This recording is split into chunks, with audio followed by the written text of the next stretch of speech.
Hello everyone! Welcome back again to my channel. So for today's vlog, mga kalingap, pag-usapan natin about dito sa pabahay dito kay Labianse at sino-sino yung mga nominees na Best Scouter for 2024. So pag-usapan po natin sa video na ito, pero bago natin simulan yan, huwag niyo pong kakalimutan mag-subscribe. Val Santos Matubang, Kalingap Rob at Edna Vlogs at ang inyong lingkod, Gandang Emmy. And syempre, supportahan po natin lahat ng mga Kalingap partners and Kalingap reactors. At mga kasama ko po sa Karaba, Teacher N and Kuya Noli Vlog. No, supportahan po natin sila mga Kalingap.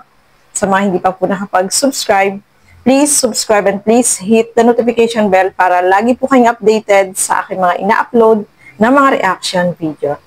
So, eto, alamin natin ano nga ba ang masasabi ni Kalingap Rob about dito sa pabahay ni Labianse at masisimulan na rin ba ito mga Kalingap?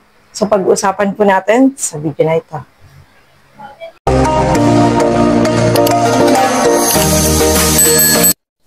Natin meron po tayong pabahay kay Supermac, kay Viancy. Ayan, abangan nyo po kung matutuloy na yung kay Viancy.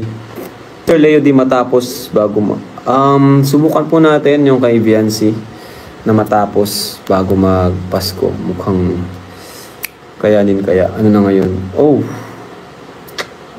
Less than 1 month. Kaya yun.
Mga kasukay, mga Kalingap, no? Alam naman natin, no? Merong pinapaboto, magboto po tayo, magboto po tayo kung sino yung napupusuan ninyo na Best Scouter in 2024. Siyempre, nandiyan po si Kalingap Edu, Andy Kayakap Vlogs, Dr. Love, and Indianong Bicolano, mga Kalingap, no? So, yung pagboto po ninyo, mga Kalingap, is nandoon po sa channel ni Kalingap Rob. I-click niyo po yung community, nandoon po. Makikita niyo po doon at lalabas po yun. At bumoto po kayo kung sino yung gusto ninyong iboto, no? I-click niyo po yung pangalan ng gusto ninyong iboto, mga kasukay, mga Kalingap. Tapos, mag-comment po kayo bakit niyo po nagustuhan at bakit siya yung ibinoboto po ninyo, no? Kasi ito po ay gaganapin ngayong December at magkakaroon ng award kung sino yung pinaka marami yung boto. At syempre meron din pa po yan na may judges pa rin dito sa gaganapin na yan. So 50% para sa voting at 50% para dun sa judges kung sino yung pipiliin po nila, mga Kalingap. So wag niyo pong kakalimutan, bumoto po kayo. Dahil alam ko naman po ay nakasuporta po kayong lahat sa Kalingap, sa mga sumusuporta po sa Kalingap, suportahan po natin ito. Kasi napakagandang opportunity din po ito para dun sa mga alam natin na talagang mga scouter na talagang napakasipag, no, na magkaroon man sila ng award, magkaroon sila ng plaque, malaking karangalan na po yun sa kanila, no. So, boto po kayo punta po kayo dun sa channel ni Kalingap Rab. At syempre, pag-uusapan po natin mga Kalingap about dito sa pabahay naman ni Beyonce. Kumusta na ba itong pabahay nila Beyonce? At ano nga ba yung masasabi dito ni Kalingap Rab? So, napanood natin sa live ni Kalingap Rab na ang sabi niya doon, kasi may nagtanong po doon kung kailan ba masisimulan. Bakit hanggang ngayon hindi pa nasisimulan, no? Magdi-December na, no? Sana umabot bago magpasko, mga Kalingap, no?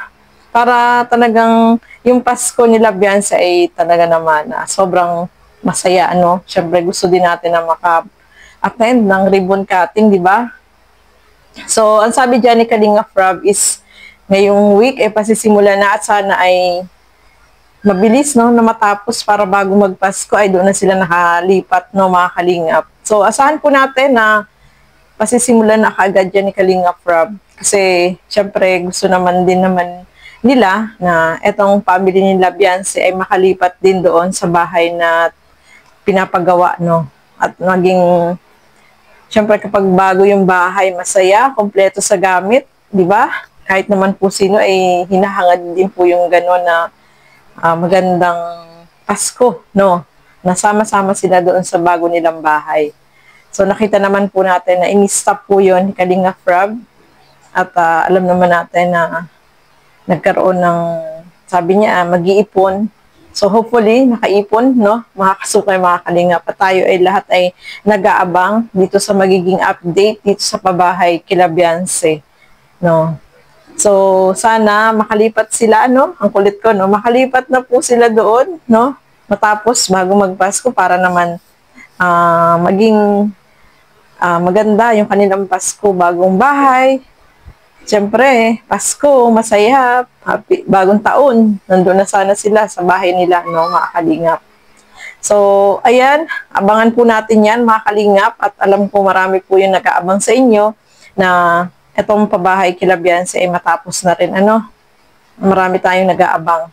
At matatapos din po yan. Huwag po kayong mag-alala, no. Kasi sinabi naman ni Kalingap Rab na pasisimulan na niya, sana matapos lang bago magpasko.